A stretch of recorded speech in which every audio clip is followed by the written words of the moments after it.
Hello everyone, welcome back to this session. So morning you must have had your aptitude session on Infosys patterns. So now we're going to speak about the verbal ability. Just to take you through quickly on the pattern of Infosys, now that we finished Capgemini, Infosys is what we are talking about now. What we have done so far, the aptitude training is anyways going on in the morning 9 to 11. For the afternoon session, we have finished theme detection. Yesterday, we looked at a lot of examples of fill up the blanks. Today, we'll try incorporating some examples of passage comprehension. I'll tell you how to approach these kind of questions, what exactly you are gauged on, how to avoid incorrect answers, and how to allocate your time, because you're going to have two passage comprehension, and each passage will have 5 questions to follow. So if you look at the Infosys pattern that you will come across for your entire selection process, the first one is the written assessment, where you will have analytical questions, 30 questions that needs to be answered in 40 minutes. And these 30 questions will come from quantitative aptitude and reasoning, which is 15 questions each. You can either allocate 20 minutes for each of the section. It's completely your wish, whatever you're comfortable with. But quantitative aptitude and reasoning combined would be analytical questions, 15 questions each from these two areas, which needs to be answered in 40 minutes. Once this 40 minutes time is up, the screen will switch over to verbal ability, where you will have 40 questions to answer in 30 minutes. These 40 questions, I will tell you what will be asked in these 40 questions, out of which 2 questions are going to be on passage comprehension. Once you qualify the written test, now when I say once you qualify the written test, it means you need to qualify on both analytical and verbal ability. If you fail in analytical but do very well in verbal ability, you are considered fail. If you do very well in analytical but make mistakes in verbal ability and score below the cutoff, you will still be considered failed, which means both the areas, analytical and verbal ability, you need to score above the cutoff. We are not aware of the cutoff. That gets decided time to time. Once you clear that, you will switch over to interview segment. In interview, you will have technical round and HR round. I have already completed the entire session on interviews, personal interview, HR interview, in terms of body language, in terms of dress code, in terms of what kind of questions you can expect, how should you answer these questions. I've also completed resume writing. So if you have more questions as far as the interview is concerned, I would request you to ask these questions. I'm going to open up the lines early today. Okay, in some time the lines will open up, not after 4, but we'll do it in some time. So please do call and ask, because when it comes to Infosys, it's going to be far more complex and difficult when compared to Capgemini. Because an interview for Infosys, you are mainly gauged on your personality traits, you are gauged on your confidence level, you're gauged on your attitude and how well you are responding to the questions. The second importance obviously goes to technical area, but the first and foremost, they pay a lot of attention to your communication skills, your attitude, your body language, your gestures, and your ability to face questions and answer appropriately. I've already said this before, when it comes to HR interview, it's not about correct answer or incorrect answer. It's about your point of view, it's about your perspective that you're expressing. But in technical round, it's also about general awareness as much as giving a correct answer. Alright, so let's move on. Analytical skills, quantitative aptitude and reasoning will come from these areas, which is data interpretation, syllogism, data sufficiency, problems on trains, time and work, permutation combinations, number series, coding and decoding, and puzzles. So these are the areas from where you will have questions for Infosys. And as far as the verbal ability is concerned, for Infosys, you will have critical reasoning or theme detection. This is something which we have covered already extensively. Fill in the blanks, we looked at a lot of examples yesterday where your knowledge in terms of grammar will come into the picture, your vocabulary will come into the picture. Sentence correction is purely on grammar and understanding punctuation, and reading comprehension, where you will have 2 paragraphs with 5 questions each and you need to answer both. Now, there are a couple of apps which I had been talking about, which you can download on Google Play Store. These are available for free: Pocket Verbal Ability and Pocket Aptitude. Please do download and use it for practice. These are the pictures. I've been showing this on daily basis. Now, you know there is an app which is available to practice on your phone, but there is a tool which has been specially built for you. The IDs have been created only for you. Please go ahead and make the use of it. There are 10 assessments which has been loaded for Capgemini with 10 attempts each. So 10 into 10, basically you can have 100 assessments. Apart from that, there are 10 essays which is also there in the learning module, as well as the question area. So you have a great opportunity available there. You can log in with your Aadhaar ID and password. I had been showing you the link, and it works only on Google Chrome. So please do not open it on Firefox, Safari or Internet Explorer. It will work only on Google Chrome. Please don't come back with reason that you didn't have time, you had exam, the systems were not available, or the tool is not working. We had been testing it on daily basis. It's working fine. Please make use of it. All right.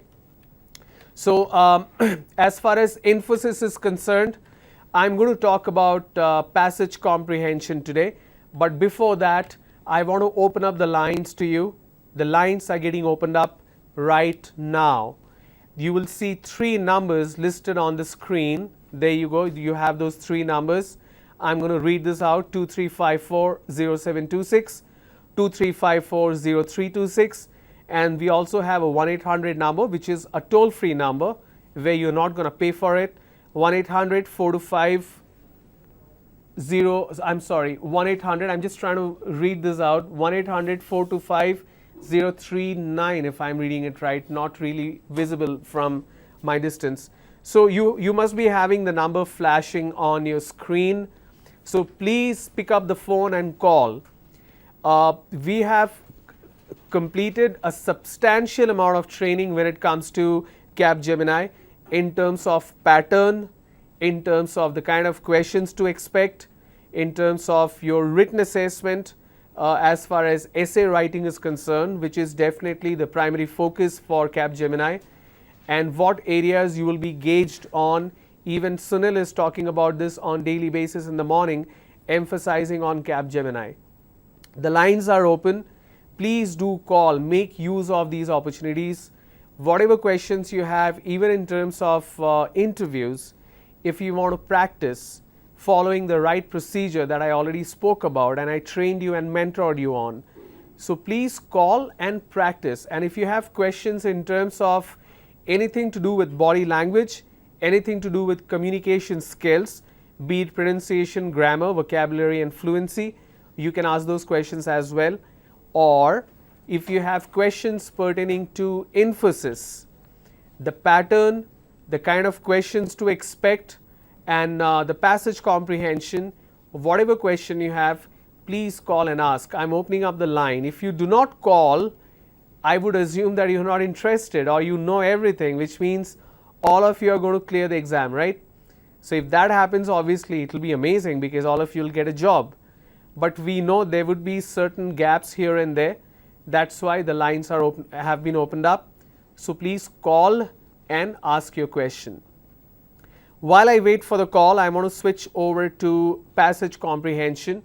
Here is the first passage which I found. This is from one of the sample papers of Infosys. All right. If I expand more than this, it's not going to be visible very clearly, but I'll still try.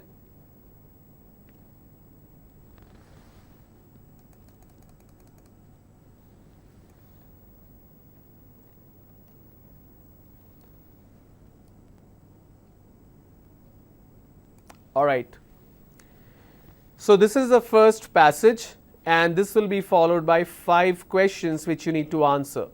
The lines are anyways open, so you may call and ask your questions. Let's start.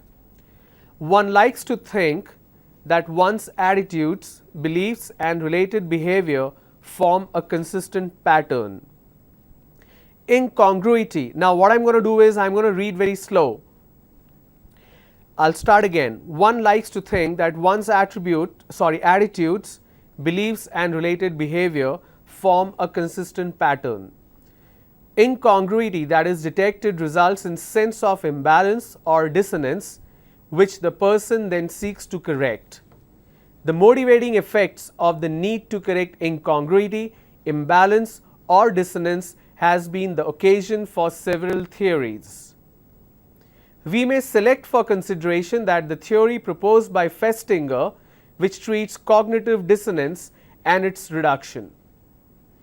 The kind of disagreement or disharmony with which Festinger has been chiefly concerned is that which occurs after a decision has been made, after one is committed to a course of action. Under such circumstances, there is often some lack of harmony between what one does and what one believes, and there is pressure to change either one's behavior or one's beliefs. For example, if a regular smoker reads about relationship between smoking and lung cancer, the habitual action and the new information are dissonant. If the decision is made to continue smoking, the dissonance will be reduced by a disbelieving the information about the relationship between the smoking and lung cancer. If the decision is made to give up smoking, the information on the linkage between smoking and the lung cancer will be accepted. The fact that this information also affected the decision is not important here. As Festinger and others have shown, the weighing of alternatives is more realistic prior to the decision. After the decision, the pressure is great to bring belief and action to balance. The theory goes on to make some non-obvious predictions. For example, if in some cases failure of expectation instead of destroying belief may strengthen it. This was illustrated by the study of a group of people who expected to be saved from prophesied disastrous flood in the intervention of heavenly being. The theory predicted that when the long-awaited day arrived and the prophecy failed, which means no flood occurred, those who had the social support of the other believers would indeed proselyte for their beliefs with new enthusiasm, while those who had to face the crisis alone would have their faith weakened. These predicted results did occur. These predicted results did indeed occur. The rationalization for the group of disappointed believers who faced failure together that God had postponed His vengeance because of their faith. The tendency to be consistent is but one aspect of how self-perception influences motivation.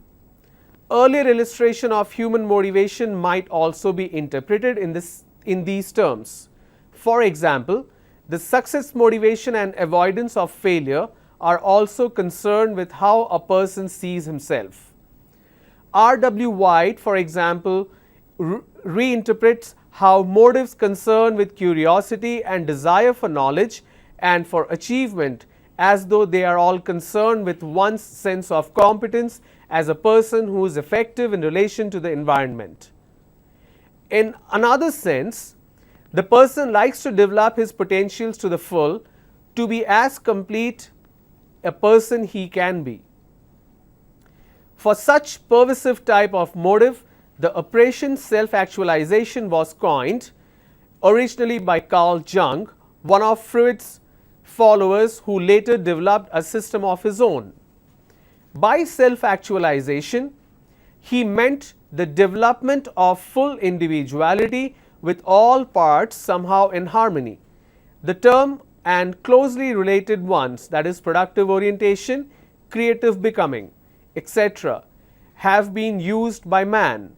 Psychologists who criticize contemporary motivational theory as being too narrow concerned with short episodes of choice and behavior rather than with the more profound and pervasive aspect of individual hopes and aspirations.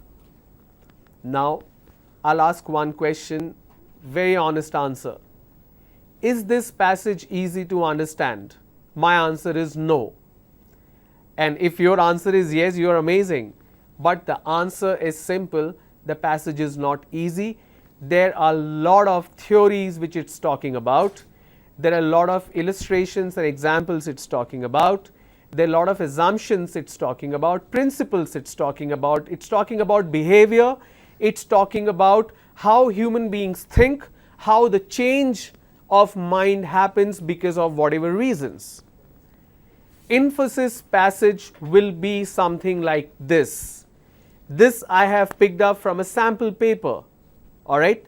So if you think you're going to get something easy, I'm sorry, you're wrong. You're not going to get anything easy. It's Infosys, one of the best companies in the world. They want the best selection process. So is this passage difficult? Yes, it is difficult. But is it impossible to attempt? No, it's not impossible. Nothing is impossible, right? So you need to practice a lot. If you are able to read a simple passage and understand and comprehend and analyze the inner meaning, you need to practice more and more and more. The more practice you do on the simpler areas, the more comfort it gives you for the complex areas. It's as simple as that. Alright. So let's look at the questions this passage has. So there will be a total of 5 questions. Question number 1, I'm going to change the alignment a bit. Yes. Let's start. Which of the following situations is most likely to give rise to cognitive dissonance? There are 4 choices here.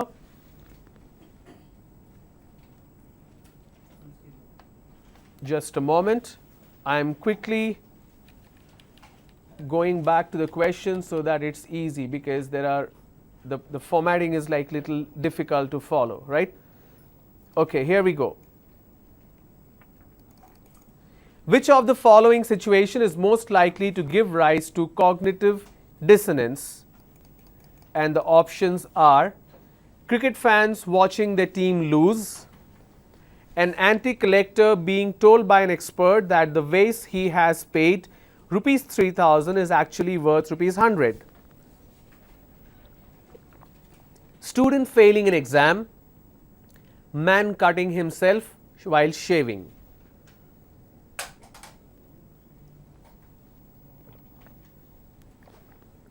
In order to answer this question, we need to understand what is cognitive dissonance. So let's scroll up and look for cognitive dissonance, which was there on the very first place. The motivation effects of the need to correct incongruity, imbalance or dissonance has been the occasion for several theories. Why is it talking about it? Because it says one likes to think that one's attitudes, beliefs and related behavior form a consistent pattern. Here we are talking about a pattern. If you keep doing something, you will get a specific result. That is what it means. If I keep working hard for every exam, I will obviously score very well. If I do not pay attention to what I am doing, if I am being little careless, obviously something will go wrong.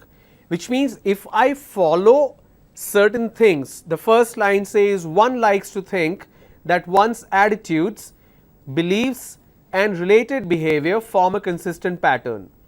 Incongruity that is detected, incongruity means some kind of imbalance or inconsistency, results in sense of imbalance or dissonance, which the person then seeks to correct. If something goes wrong in that pattern, you correct it. The motivating effect of this need to correct incongruity, imbalance or dissonance has been the occasion for several theories. Basically, they are trying to study why a person corrects it. We may select for consideration the theory proposed by A.P.S.S.D.C, which treats cognitive dissonance as its reduction. And its reduction. The kind of disagreement or disharmony with which Festinger has been chiefly concerned is with that which occurs after decision has been made, after one is committed to a course of action. You make a decision about the course of action. After you make the decision, if something goes wrong, how do you react? Under such circumstances, there is often some lack of harmony between what one does and what one believes, and there is pressure to change either one's behavior or one's belief. When we talk about cognitive dissonance, we are basically talking about the difference between what I believe and what I do. Say for example, I am a law-abiding citizen. Whatever is mentioned in the law of the constitution of my country, my duty is to follow it. There are various laws pertaining to various aspects. There is a whole bunch of laws which is dedicated for Motor Vehicle Act, which is related to traffic and transportation. My belief system says I will not break any law knowingly or unknowingly. Unknowingly something may go wrong, but knowingly definitely I will never break any law which is written down in the constitution. That's my principle. Now when I am going on the road, I am supposed to reach the training session on time, or I am supposed to reach a meeting on time, I am supposed to reach a family function on time. I am on my bike and the signal is red, there is no traffic police. I feel like breaking the law because there is no traffic police, even though the light is red, there is hardly any traffic. And the timer is going on, the timer says 180 seconds. Instead of waiting for 3 minutes in that traffic signal, I will break the law and I will reach on time. So my behavior is different from what my belief system is. This whole theory that this passage is talking about is about the conflict between what you believe in and what you behave. I have a belief system and I have a behavior system. Both should be equal, both should be the same. Under certain circumstances, it may not go well together, where there is a little bit of imbalance. That's why the line says, if I scroll up, you see this word, it says detected results in a sense of imbalance or dissonance. Okay? Then they have given an example. This example is about a person who smokes, who knows that smoking is bad. Alright? Let's scroll down a bit. We will look at the question and we'll try to understand how well we can answer this. I'm going to shift a little to the right so that you can see it clearly now. The question is, which of the following situations is most likely to give rise to cognitive dissonance? Means, which of the following instances will result in the disbalance or imbalance between your belief system and your behavior system? That is what it means, and they have given 4 situations. Situation number 1, cricket fans watching their team lose, an antique collector being told by an expert that the vase he has paid rupees 3,000 is worth 100, student failing in an exam, man cutting himself shaving. Now A, as a fan, the behavior is not in your hand, the action, the performance is not in your hand, you are only getting entertained. How the team performs, even though you support, if the team loses, it's not because you did not support or you supported. The team loses because they did not play well. Here it's asking about your own cognitive dissonance. So you need to be very sure it talks about your behavior, which means option A is invalid. Option D, D as in David, the last one, option D, man cutting himself shaving. Now shaving, there is no belief system needed for shaving. there is no principle needed for shaving. If you are a little careless while shaving, obviously you will cut yourself, which means the last one is also invalid. Now we are left with option B and option C. An antique collector, a person who collects any kind of antique item, he is of the belief system that whatever he has purchased is invaluable or it's priceless. Say for example, I have say for example I have this currency note, alright. So this is a 20 rupees, you see this is a 20 rupees note. The value of this particular piece of paper is equivalent to the value of a packaged bottled water. If I buy a bottle of Aquafina or Bisleri and say the printed price is 20 rupees, obviously that is the value of this piece of paper. It just a piece of paper, I can tear it if I want. Obviously I should not be doing that, that's against the law. But the value of this particular paper is equivalent to whatever worth of stuff that I buy. But at the same time, if I have some random paper, I don't have any paper here, but if I have any just a white paper, that paper may have picture of the father of the nation, it could have the number 20 mentioned, it could have been printed with the same color, same design, but the size is A4. Will the value go up? No, the value doesn't go up. So when I buy something, I don't look at what is the actual value of it. The actual value of this paper is only 20 rupees. But what if this 20 rupees note was printed in the year 1910 and it's no longer in circulation, alright? It's no longer in use. Now it has become a collector's item. Have you seen those Nokia phone 3310? If you want to buy a Nokia phone 3310, it's difficult to get. You will have to spend 6,000 to 8,000 rupees. I am wearing a watch which is Timex. If I want to buy an HMT watch, I have to spend minimum 3,000 rupees. But when HMT watch was getting sold in the showroom, the value was 500, 600 rupees. Since it's no longer there in production, the value, the collector's value has gone up, but the actual worth is still the same. Now think, if I am an antique piece collector, will I look at my belief system? My belief system says, don't look at the actual money worth of whatever you buy. Look at the value of it. Alright, the collector's value, not the monetary value.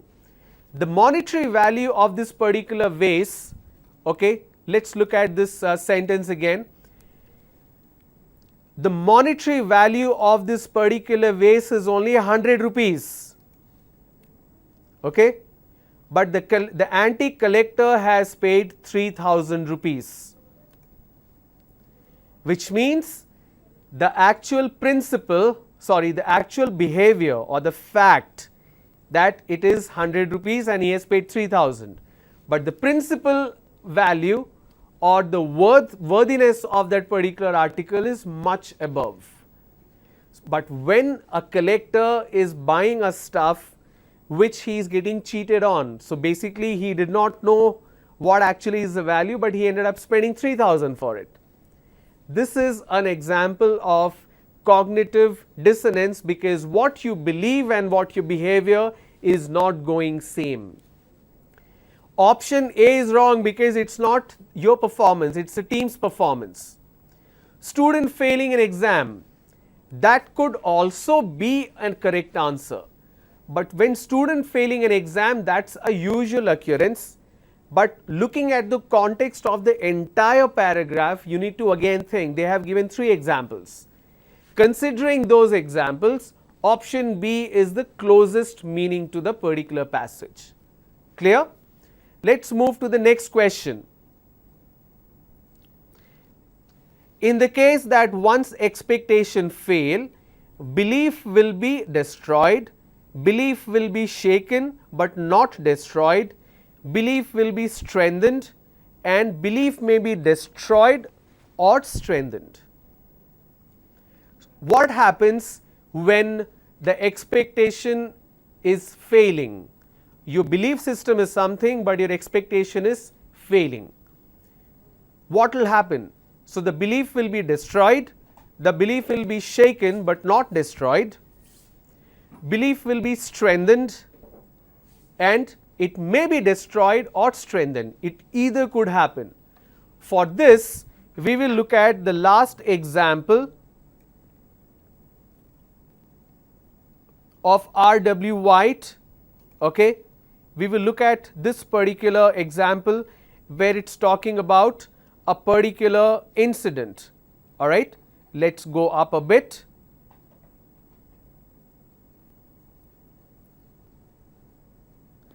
The theory predicted that when the long awaited day arrived and the prophecy failed, prophecy means prediction. There was a prediction that there will be a flood and everything will get destroyed, but it did not happen. Those who had the social support of the other believers would indeed proselyte for the belief with new enthusiasm, while those who had to face the crisis alone would have their faith weakened. They were of the belief that the flood will come, but it did not come. So what happened?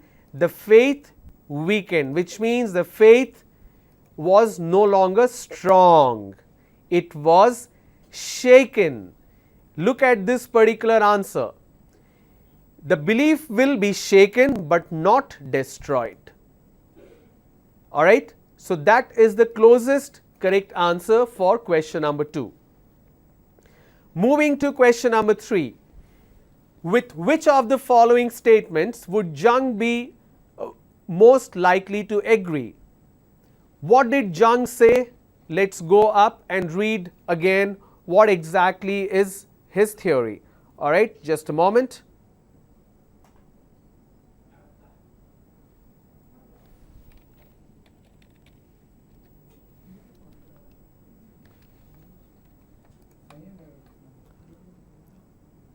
I'm just trying to locate the word so that it's easier for all of us.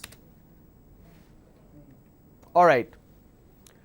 For such a pervasive type of motive, the expression self-actualization was coined originally by Carl Jung, one of the Freud's followers, who later developed a system of his own. He is basically talking about self-actualization. By self-actualization, he meant the development of full individuality with all parts somehow in harmony. The term and closely related ones, that is productive orientation, creative becoming, have been used by man. Psychologists who criticize contemporary motivational theory as being too narrow, concerned with short episodes of choice and behavior rather than with more profound and pervasive aspects of individual hope and aspiration. So two things which you need to pay attention to: narrow and concerned short episode of choice and behavior versus profound and pervasive aspect of individual hope and aspirations. So these are the two conflicts he is talking about. Now let's look at the question. With which of the following statements would Jung be most likely to agree? Option number 1. Parents should not allow the children to smoke. Parents should force their children to learn music. Parents should give their children complete freedom. Parents should encourage their children to pursue any interest the children might have. Think and answer. I'm going to hold it up here. I've explained what exactly Jung is speaking about. Read this and then tell me what exactly is he talking about. The question says, with which of the following statements would Jung be most likely to agree? Parents should not allow the children to smoke. Parents should force their children to learn music. Parents should give their children complete freedom. Parents should encourage the children to pursue any interest the children might have.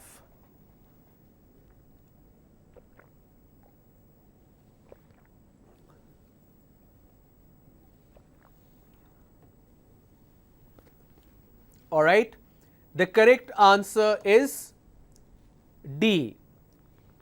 C is not the correct answer because it says parents should give their children complete freedom. There is a difference between giving complete freedom and encouraging kids to do what they want. Encouragement means you give them input, you advise them, you suggest them, you show them the way. Freedom means you let them do whatever they want. That is not what Jung is talking about. He is talking about encouraging, he is talking about creating an environment which encourages people. All right, let's look at the next question. The passage probably comes from the introduction to a book, the first chapter of a book. Okay, we have a caller. Good afternoon. Good afternoon, sir. This is Jay from A.P.S.D.C Degree in College, Tirupati. Yes, sir. What's your name again? Sir, I have a question, sir. Yes, sir. What's your name? My name is Rajesh. All right, Rajesh. What's your question? Sir, when we are sitting in interview, Yeah. if an interviewer asks us, what's your short-term and long-term goal? Okay. Sir, our short-term goal is we should get a job in reputed company like this, like your company. Okay. And we can say that our short-term goal is we can get a if they give us a period, no, sir. If we give you 5 years of time, then what position in our company if they ask, sir? Short-term goal is usually what you're going to do in next 1 or 2 years. Okay, sir. Medium term is 5 years, long term is 10 years. Yes, So sir. as a fresher, your short-term goal is to get a job in a reputed organization where you can build your skills.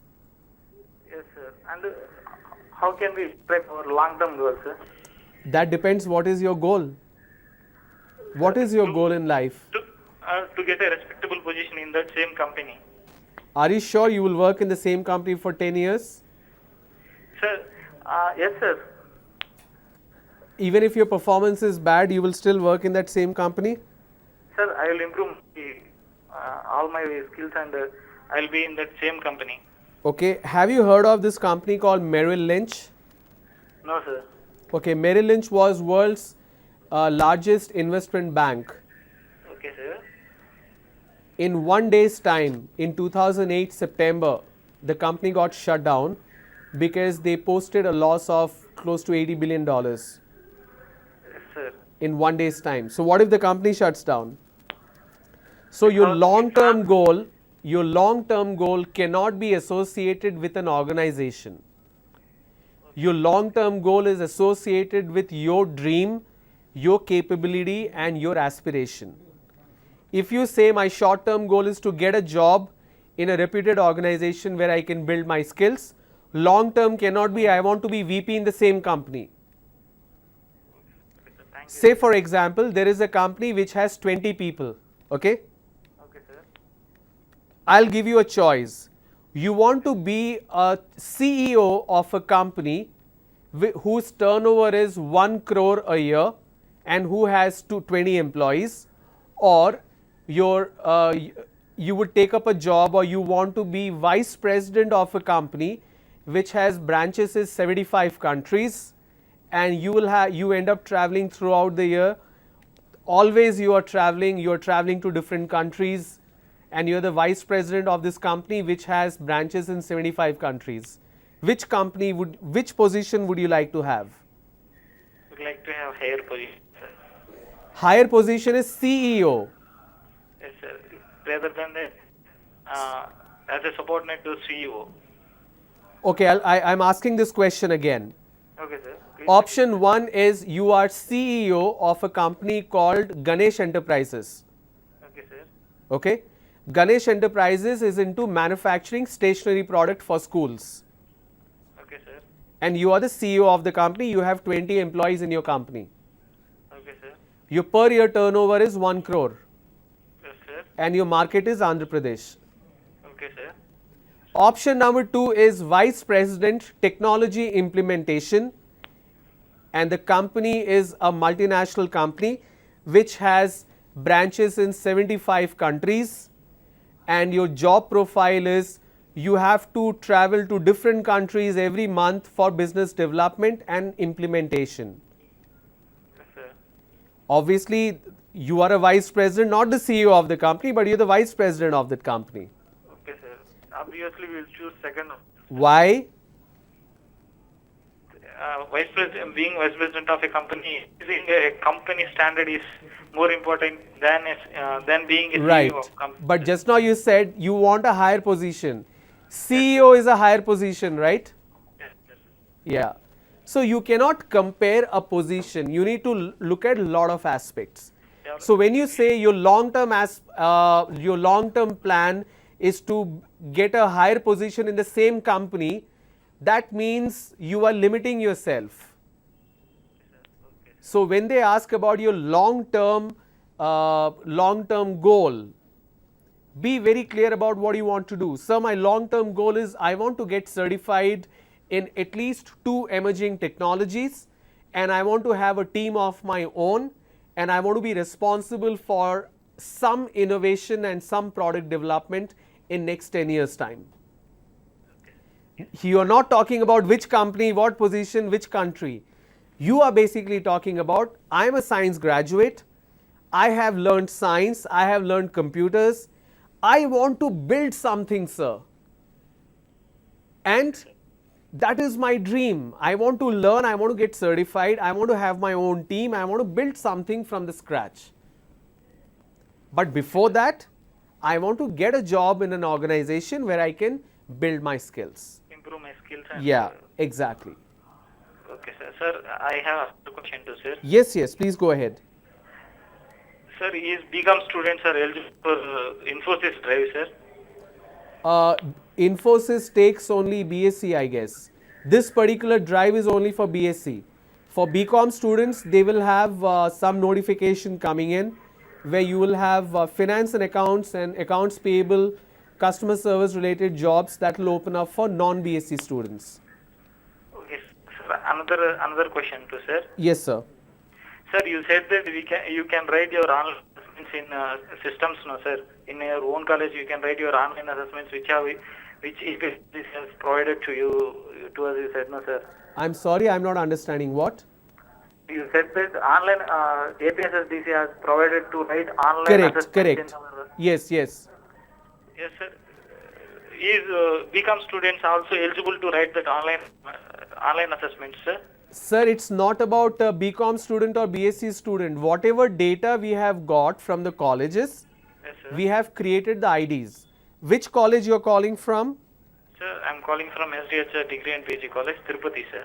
SDHR degree, okay, Tirupati. Yes, sir. And what stream you are in? BCom, sir. BCom Computer Applications.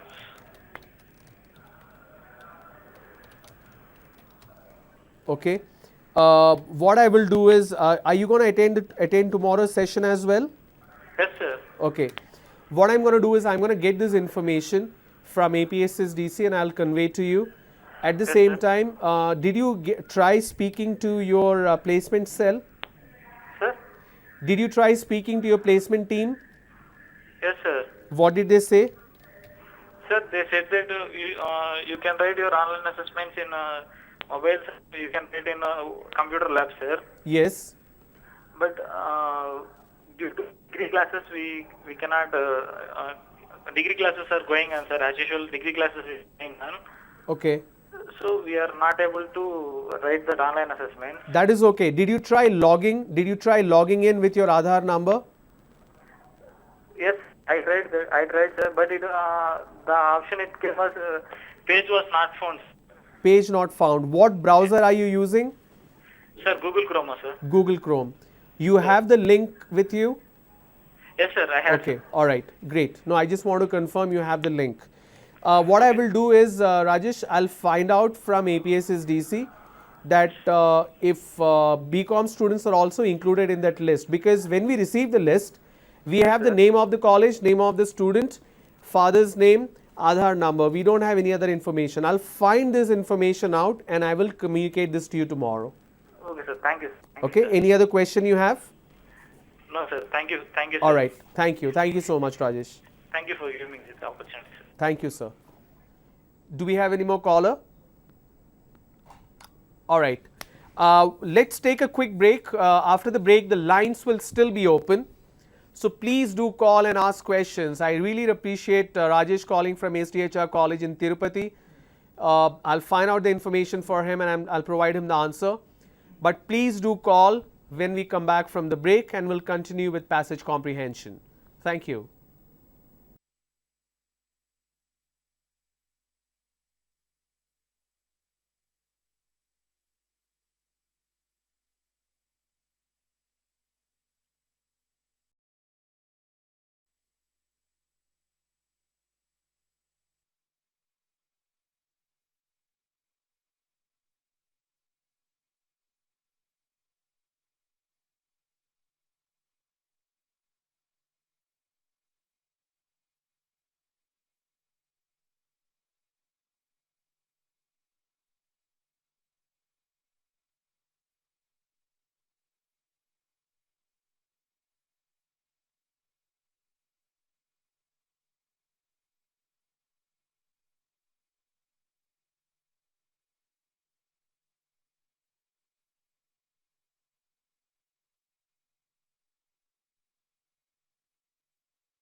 Welcome back, everyone. Welcome after the break. The lines are open now, so please call and ask your question. We so far had only one caller who called from Tirupati, if I remember. Yes, Mr. Rajesh from HTSR College in Tirupati. So these are the numbers where you can call and ask your questions: 2354-0726, 2354-0326, and 1-800 number, which is 1-800-425-4039. So please call and ask your questions. Unless you call, I have nothing much to speak, except for a couple of more questions from the first passage which we were talking about before we went on break. So while we wait for the call, I'll quickly take you through question number 5 and 6. So question number 5 says, the best title for this passage would be Self-Actualization. Option B, Self-Reference in Human Motivation. Number C, the reduction of cognitive dissonance. And number D, cognitive dissonance and the self. So when we speak about self-actualization, it's not appropriate because the whole passage is talking more than just self-actualization or even self-reference. C is the most appropriate answer because it's talking about the reduction of cognitive dissonance through various means, where it's talking about the belief system and the behavior system. All right. Question number 6. Which of the following statement would the author disagree with? Number 1.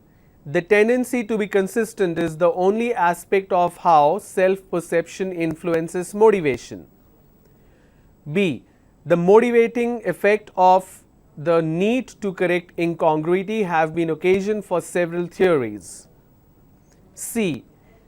By self-actualization, Carl Jung meant the development of full individuality with all parts somehow in harmony. None of the above. The question says disagree, something which is against what the passage is talking about. It does talk about consistency, it does talk about self-perception that influences motivation, it does talk about the motivating effect on the need to correct incongruity or imbalance. It also talks about self-actualization, developing individuality and harmony, which means none of these statements are true, which the author will disagree to. So D is the correct answer in this case. All right. Please do call. The lines are open. Let's have the number flash on the screen. There you go. Those are the numbers. So please call and ask your questions. If you do not call, I have nothing more than just reading out another passage, but we will not have enough time to practice on the questions. Let me assure you, your passage comprehension in Infosys is going to be tough. It's going to be complex, which means you need to practice a lot. You can pick any paragraph from a newspaper, try to understand and write it down in your own meaning or own words, paraphrase the entire paragraph or essay, whatever you read, or something which you have heard, try to write it down. That will help you improve your articulation level. That will also improve your vocabulary levels. All right, lines are open: 2354-0726, 2354-0326, and 1-800 number, which is 1-800-425-4039. 3 numbers in total. While we wait, I am just going to read out the next passage and we'll look at the questions tomorrow.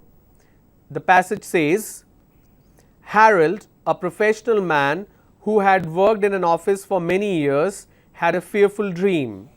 In it, he found himself in a land where small slug-like animals with slimy tentacles lived on people's bodies.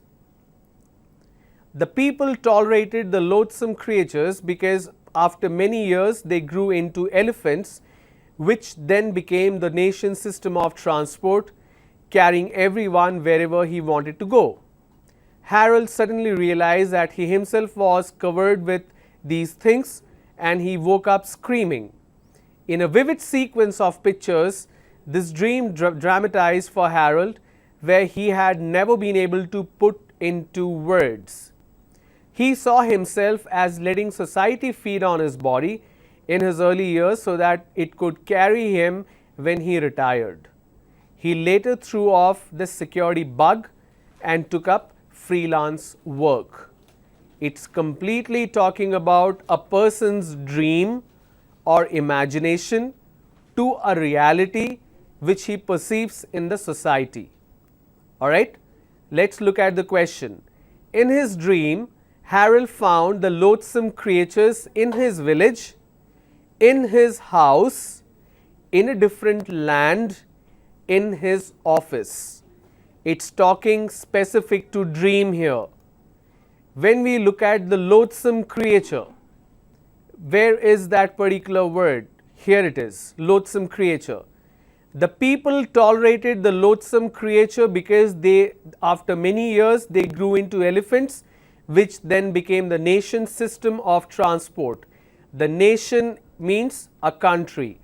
Here, if I have to say own house, that's only about his own place. A different land is a completely different area. Office is wrong. So, village is what is appropriate here because it's talking about the society. Next, which one of the following phrases best helps to bring out the precise meaning of loathsome creatures? Security bug and slimy tentacles, fearful dream and slug-like animals, slimy tentacles and slug-like animals and security bug. So, security bug is something which is mentioned on the passage as well, but here it's asking for the inner meaning. Which of the following phrases best helps to bring out the precise meaning of loathsome creature? Security bug and slimy tentacles. If we look at the security bug word here, he never been able to put out in words. He saw himself as letting society feed on his body in his early years so that he could carry him when he retired. He later threw off the security bug and took up freelance work. This security bug is nothing but the tentacles of the society. So, I would pick option A, security bug and slimy tentacles. Alright. Number 3, the statement that he later threw off the security bug means Harold succeeded in overcoming the need for security. Harold stopped giving much importance to dreams. Harold started tolerating social victimization. Harold killed all the bugs troubled him.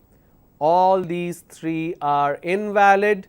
The correct one is this, which says Harold succeeded in overcoming the need for security. Need for security means I want to do a job, I get my salary every month. I have job security, financial security. The passage says he threw it out and started doing freelance work. Freelance means if you work, you get paid, otherwise you don't. That is what it means in context of the society. Question number 4. Harold's dreams was fearful because it brought him face to face with reality.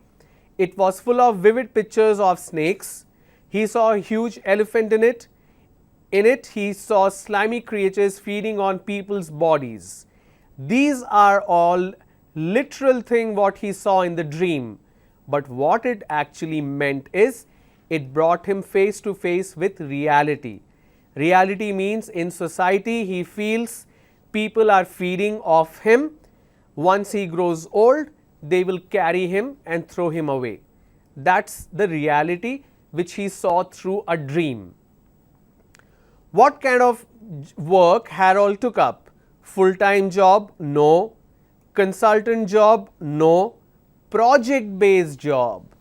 It's a freelance work, that's why it's a project-based job and management job. So see, if you want to answer these kind of questions, you also need to have little bit of general knowledge. You need to understand what do you mean by a part-time or full-time work or freelance work, what is a management job, what kind of work is project based or consultancy. So when we talk about passage comprehension, even there you need fair amount of general awareness. Okay. So I had these two passage which I wanted to show you as a part of your passage comprehension for Infosys. As far as the entire passage is concerned, entire pattern is concerned, I'm just going to take you through the pattern again. Since none of you are calling, I have no idea why you guys are not calling. Since none of you are calling, I want to repeat the pattern and then we'll call it a day. So analytical, verbal ability is what I want to focus on. In verbal ability, you have critical reasoning, theme detection, fill up the blanks where you need to pick the right answer in terms of correct word, synonym, antonym, or pick the right grammatical formed words. Sentence correction, you will get a whole sentence. You need to correct, you need to pick an option which is grammatically right. Sometimes you will have an option which says no correction needed. You will choose that if the sentence itself in the question is grammatically accurate. In that case, you will not pick any of the first four options. You will obviously say no corrections needed. Reading comprehension is going to be complex. 2 paragraphs, you will have 2 questions and you need to answer 5 questions for each of the passage. Your entire verbal ability will last for 30 minutes only and you need to answer 40 questions. So it's not going to be easy, it's going to be difficult. I expect you guys to practice a lot, spend a lot of time, and also not to forget, you also need to focus on what you're doing for Capgemini. That's going to happen first. Infosys will happen later. So please do pay attention to a lot of Capgemini selection process. If you have questions, you can still call. Since none of you are calling, I'm assuming that you are perfect with Capgemini. All of you will clear. That's what my assumption and my report to A.P.S.S.D.C will be. So we'll meet tomorrow. Since none of you are calling, I'm ending this session. We will meet tomorrow and we'll speak about the remaining aspect. I'll talk about a bit more passage comprehension and fill up the blanks. And of course, I will speak more on sentence correction tomorrow. Thank you so much for your time. We'll see you tomorrow.